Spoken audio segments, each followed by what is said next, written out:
Hello, my wonderful, beautiful friends. Guys, welcome back to our /EntitledPeople, where people truly believe that they're the center of the universe and everything revolves around them. And in today's episode, OP tells a story about the time an entitled Karen calls 911. Because apparently, he's too disabled to work. Guys, I hope you enjoy the stories. Don't shake your heads too hard. And as always, you can send or link your post to this email right here. Let's dive in.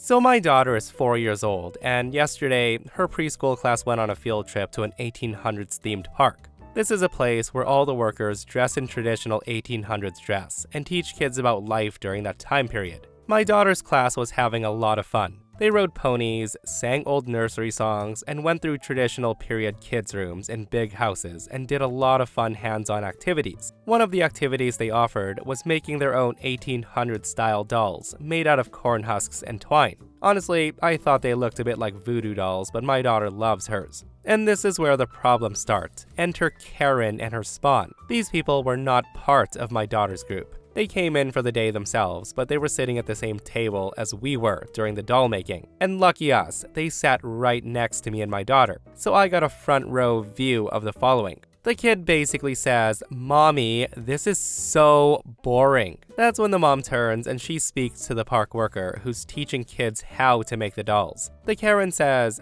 "Don't you have any other toys to make that are more fun? Why are we making stupid stuff like this?" The worker says, "No ma'am, these are traditional toys from the 1800s, and they can be fun if you use imagination." That's when my daughter says to her daughter, "Hey, it's fun, look, you can draw a face." The kid says, "No, that's stupid." My daughter says it's not very nice to say stupid, and that's when Karen decides to join in. She says, "Don't you tell my daughter what she can say." And that's when I say, "Please don't raise your voice at my daughter. She's trying to explain that these toys can be fun." The Karen looks at me and says, "Was I talking to you? Do you see me trying to talk to you? Do not speak to me. Who are you anyways?" She then turns back to the worker and says, "I need you to find something else we can make that isn't boring. How can you charge a fee for this? We're basically making scrap out of scrap." The worker tells her, "Ma'am, toys in the 1800s didn't do things like light up or make sounds. Kids had to rely on imagination." Karen says, "I can't believe I paid $34 for this garbage. There is literally nothing fun here for my daughter. Like, where are the rides and games?" The woman was making a huge scene at this point, and other parents could not believe it. The worker tells her, "Hey, this isn't Disneyland, ma'am. There's no mechanical rides or games. Your daughter can ride the fun ponies, though." That's when Karen tells her, "If I wanted my daughter to ride a pony, I'd buy her a frickin' pony. She wants to make something fun, like a Build-A-Bear or something, and we're making stupid stuff out of straw." The worker says, "Well, you could go to a Build-A-Bear. There's a mall not too far away." The Karen says, "That's ridiculous. I paid $34 to come here, and you are robbing us. I expected to have fun. If there's no fun here, then I demand a refund." The worker just tells her, "Ma'am, please lower your voice. If you want a refund, you'll have to talk to the ticket desk." And that's when Karen says, "Funny how the ticket desk has a frickin' credit card machine, because last time I checked, the 1800s didn't have credit cards. You are running a scam." She then took her spawn and she stomped toward the ticket window. And that's when my daughter says, "Mommy, that lady was crazy. I have no idea if she ever got a refund." Guys, I will admit that credit card comment that Karen said was pretty funny. But seriously, what was she expecting, right? Like, if you were going to spend $34 to go to a place, I would certainly do my research first. And honestly, even if the place wasn't exactly what she expected,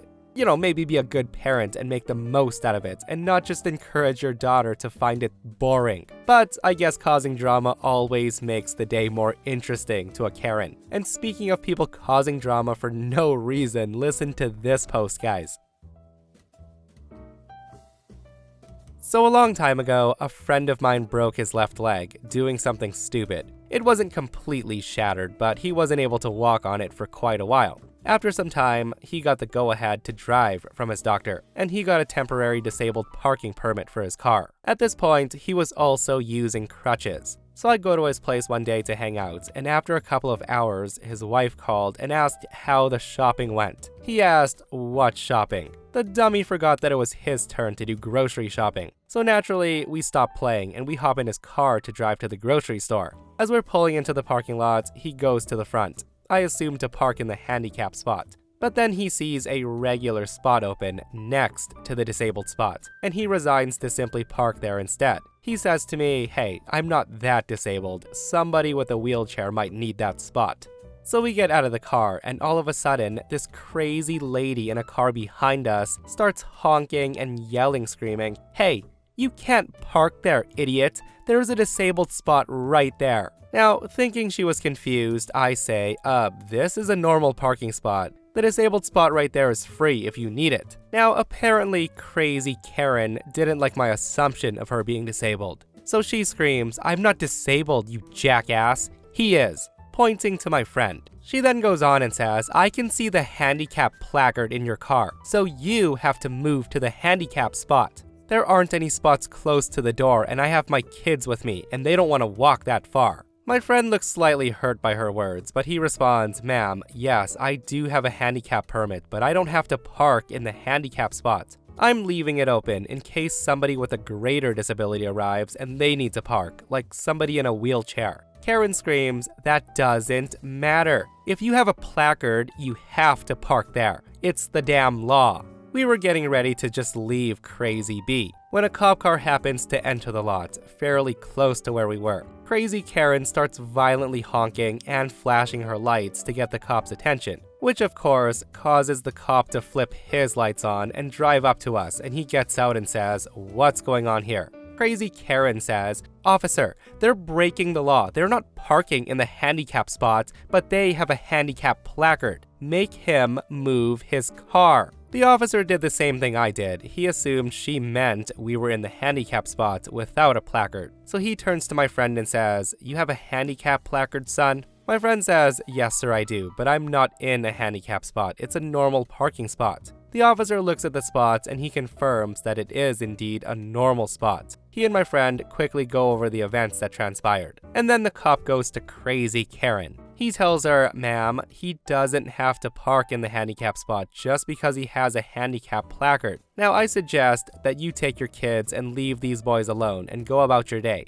He then stands there and waits for her to leave. Karen tries to say something, but the officer loudly says, have a nice day. Repeat this 3 times. Karen then gets fed up and she finally leaves without her groceries since she left the whole lot. And we both thank the officer. I almost wished a wheelchair user would have come at one point to punctuate the matter, but unfortunately that did not happen. Guys, that post was absolutely ridiculous, right? Like, I never in a million years would think that a Karen would police a non-handicap spot like that. Like, I don't even know how she came up with that logic of, if you have a handicap placard, you must park there. Like, what happens if all the disabled spots are taken up, Karen? Would people with placards have to go home and try again later? Like I said, it's crazy how people truly believe that everything has to revolve around them. Like, just park a little further away, ma'am. You and your kids could probably use the exercise. And I'm not saying that to poke fun at anyone's weight. I'm just saying that walking is great in general. So I recently heard a story from you where a person was forced out of their wheelchair, and it reminded me of the time something similar happened. So this happened many years ago when I was 19 years old. I lost my leg in a car accident and I was in rehab to learn to walk. So I was given a wheelchair to use when out and about for extended lengths of time. So here's the story. It's about 3 months into rehab, which is going really well. I'm out in the town doing a little gift shopping for the nurses, helping with my rehab. I'm in a chocolate shop, grabbing a few things, and I stand up from my chair to grab something off the top shelf. And that's when a woman comes over and screams, "You are not disabled."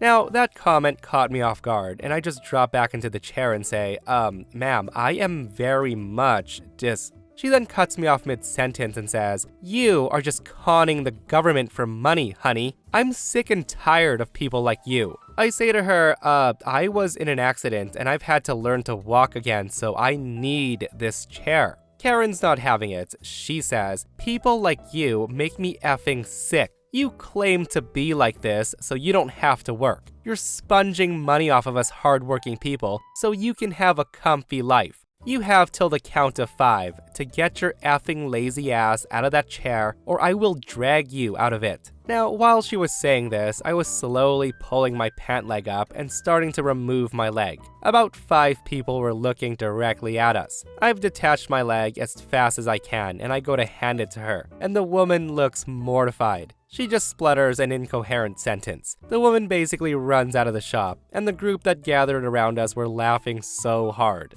A nice couple offered to help refit my leg, and I just finished my shopping and went on my way. Oh boy, I hope Karen learned her lesson after that one. And seriously guys, I've read so many stories about people harassing others in wheelchairs, and it just makes me sick. Like, leave those people alone, Karen. Like, if a person's in a wheelchair, it's not your business to be the wheelchair police and then threaten to pull them off. And for what? Like, what was Karen's endgame, do you guys think? Like, pull OP out of the wheelchair, and then what? Go straight to jail? Because that's probably what would have happened.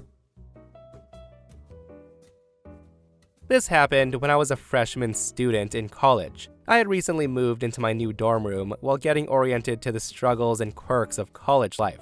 Since I knew almost nobody going into college, I made the choice to get a random roommate for the semester, which was a huge mistake. I was unpacking all my room supplies when my crazy new roommate walks in for the first time, along with his mom. Now at first, he seemed like a pretty normal guy, and I had a pleasant conversation with them, which made me feel good about the person I was planning to live with for the next few months. The next couple of days though, the guy became more estranged and slightly aggressive towards me and almost everything I did. Being as dumb as I was, I tried to look past it, and I thought it would only be short-lived, but boy was I wrong. The next night, around 2 a.m., the guy burst into the room out of nowhere, blasting music on a boombox full volume, along with 2 of his male friends that I've never seen before. All of them are extremely drunk. I was woken up from sleeping right then, only to be presented with the 3 of them cornering me while I was still in bed. And they start to threaten me and even start to throw punches at me. Being me, I'm not able to take anyone in a fight. So instead, I thought my best option right then and there was to record as much as I could of what was happening, and then get to our floor's RA as soon as possible.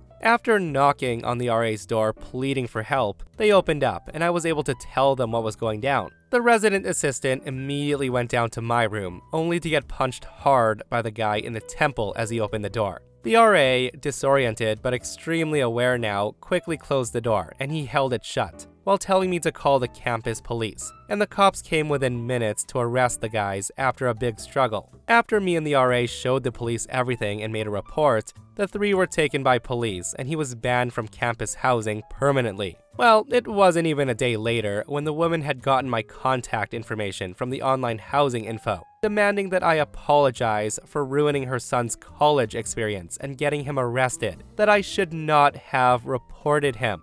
So let's get this straight. After her son could have brutally hurt me if not for me getting away, she thinks I'm responsible for the situation. She then states how disgraceful I must be to my family, and that she's going to sue me after all the horrid things I've put her son through. And the thing is, I sent her an apology, alright, about how idiotic as a parent she must have been for her son to be as psychotic as she was. Obviously, I blocked her and her son from being able to contact me in any way from then on. And months later, since housing never moved another person into my room, I turned her son's old bed into a nice relaxing couch for me and my friends to enjoy. And we've also had an extremely satisfying time giving away all the stuff he left to all the kind people on my floor that wanted it. Well, there's an ending I never expected, guys. I thought for sure they would have come back for that stuff. But with that said, Mother of the Year right there, guys. My son can do absolutely no wrong, and I'll sue you for getting him in trouble after he attacked you and another person. I'm just gonna say that's probably not the last time she'll have to bail him out of jail. Okay, so this story took place a very long time ago. It was the summer of 1970, and I was about 12 years old, and I had a morning paper route in my neighborhood. One of the first things I bought with my earnings was a brand new 10-speed bike. It was silver with red trim, and I was really proud of it. And I took very good care of it. I also used it to deliver my newspapers in the morning. One of my customers was an old guy, super entitled, and he was often leaving for work around the time I got there. I always made a point of parking my bike well off to the side when I went to deliver his newspaper. But on this particular morning, the guy turned too soon and too sharply while backing out of his driveway, and he backs right over my bike, basically destroying the whole thing. The guy then stuck his head out the window and he asked, "Is the bike okay?" I tell him, "Not exactly." And that's when he says, "Well, that's what you get for leaving it behind my car. I hope you learn a lesson from this." The guy then drove off, and I walked it home crushed and upset. I felt helpless against this guy who clearly had no intention of doing anything about it, and I didn't know what to do. My hurt, frustration, and powerlessness gradually turns to anger. I stopped delivering his newspaper, and when he complained, I told my supervisor that I was delivering, but he just liked to complain. So ultimately, it wasn't held against me. But the real comeback was yet to come. The guy lived on the main route through the neighborhood that all kids took to go to the local 7-Eleven and all the other places. His mailbox sat on a steel fence post, loosely set into the ground. That summer, I got in the habit of pulling it up and throwing it across the fence into the cemetery across the street, maybe once or twice a week. It was fun and mischievous, but it didn't satisfy my need for revenge. The guy also had 3 large shrubs in his front yard that he would grow to 6 or 8 feet over the course of the summer. They were several feet apart, with nothing else close by. One August evening, I decided to throw a match into one on my way home from the 7-Eleven. I never heard anything else, but on my route the next morning, it was just a burnt husk in his front yard. Over the next couple of weeks, I did the same to the other 2. I was beginning to feel a bit satisfied. But one morning, on my way home from delivering papers, I had an inspiration. I saw the side window of his garage was open. Now, I knew that what I was considering was taking it a bit far, but I was an impulsive kid and I thought tit for tat was fair. Back in the day, everyone carried road flares, emergency flares in their cars. So I climbed through the window, found the 2 flares, lit them, and stuck one right under behind each of his rear tires, and then climbed out and hightailed it home and went back to bed. I didn't see what happened and I stayed away from the area for several days. But I knew I had ruined his tires. I never saw the result, but I didn't care, and I never did another thing to him. The entitled bastard deserved it though. He should have replaced my bike.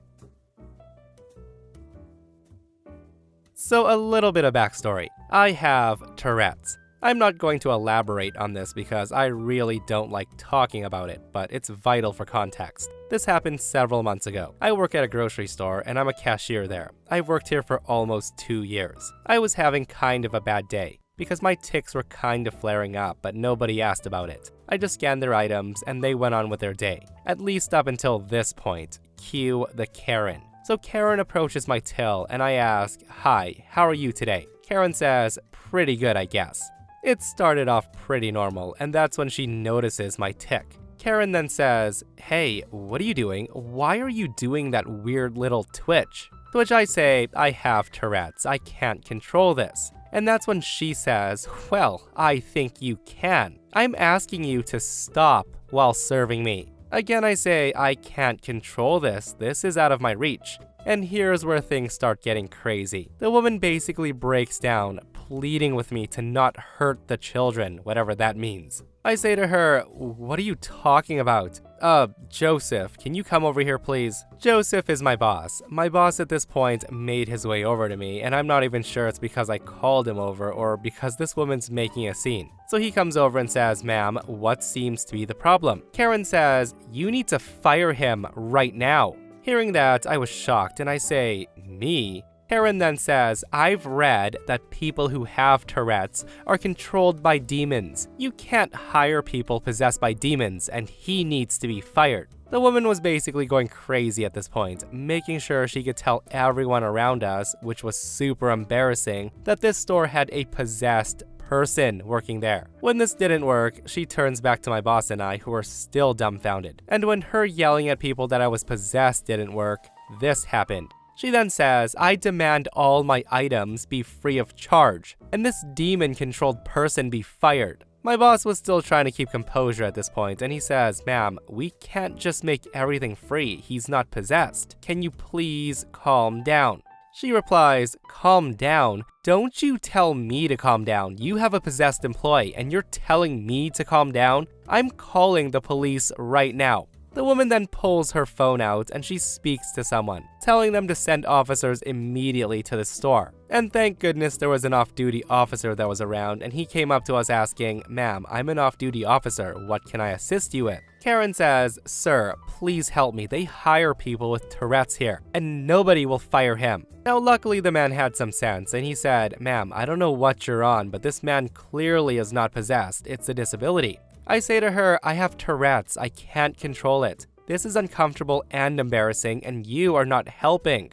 The off-duty officer then says, "Now you can leave now and nothing happens, or I can write you up and arrest you." Karen says, "For what? I haven't done anything wrong." He then tells her, "Well, let's see, there's verbal assault, harassment, destruction of property as things have been knocked over, rioting, and inciting a riot. And then there's loitering. This list can go on. Do you want me to continue?"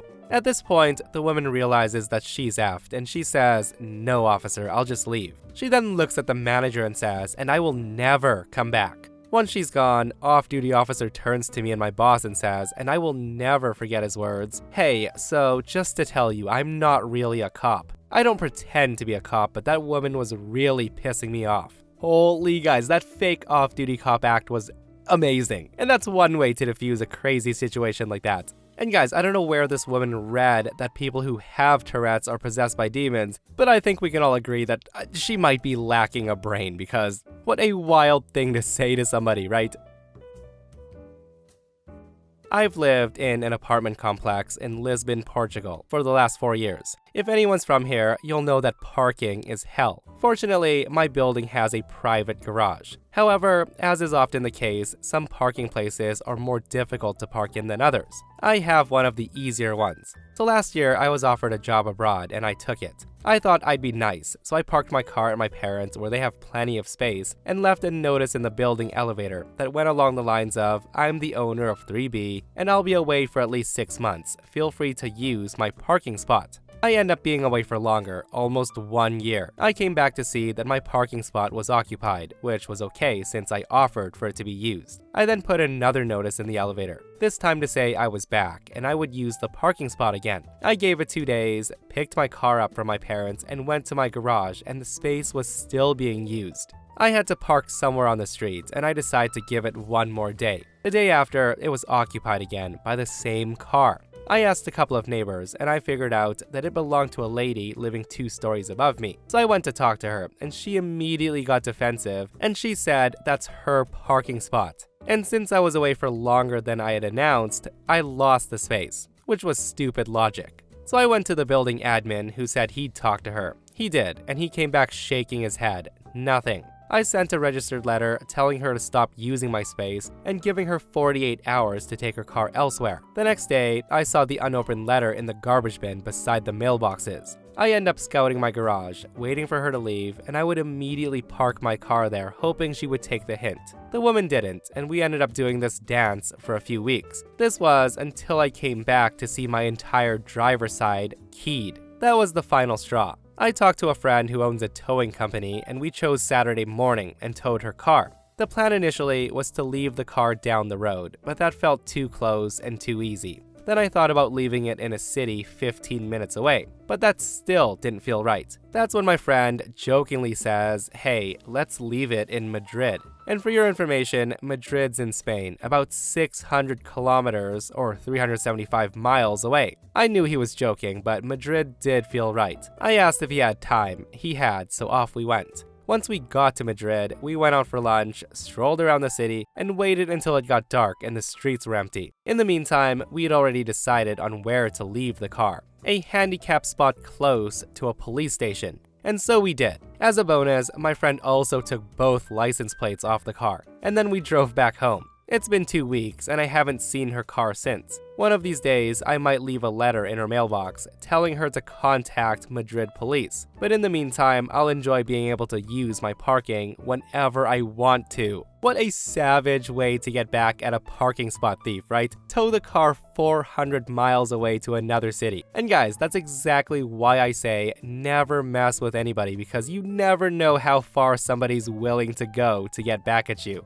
And that, my friends, brings us to another end of our /entitled people. Guys, I hope you enjoyed today's stories. If you did, hit that thumbs up, and if you're not subscribed, consider subscribing so you don't miss these crazy stories. And if you missed the last episode on the channel, it's an r/EntitledPeople episode, another one, where a psycho Karen thinks she owns everything, and she ends up getting arrested. It's such a crazy episode, so go check it out if you haven't. And myself and Stevie Boy will see you guys in the next one. We love you.